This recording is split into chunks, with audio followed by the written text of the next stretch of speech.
冇懼世事變改，還是越南越愛。嗱，好多人嚟到越南胡志明咧，係覺得可以揾到真愛嘅。咁今日就請在座咁多位朋友仔聽我一番良言。越南之行啊，眾兄弟懷揣尋真愛之願景，或於歌樓邂逅心儀之佳人，然切勿相信表象之柔情似水哦，恐陷其中難以自拔。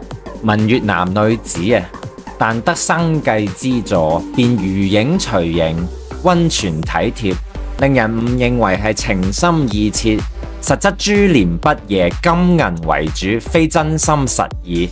係啊，我身邊確實有啲團友啊，同啲朋友啊，俾人呃過錢，俾人拋棄嘅經歷㗎，真係，唉，世態炎涼，資財豐盈時，人皆稱譽。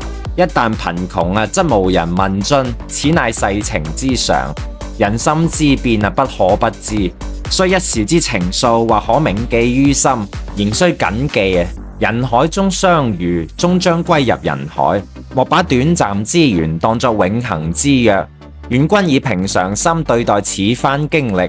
若遇紅塵少女啊，施予援手，亦當心存善念，勿深陷情感之網啊。如此啊，雖身在異域，亦能心懷坦蕩，不為情所困，自在遊走於紅塵之外，尋得人生之真諦。今日所言已多，欲知越南胡志明之更多信息啊，閒暇之際可再訪吾。後會有期，恭喜發財。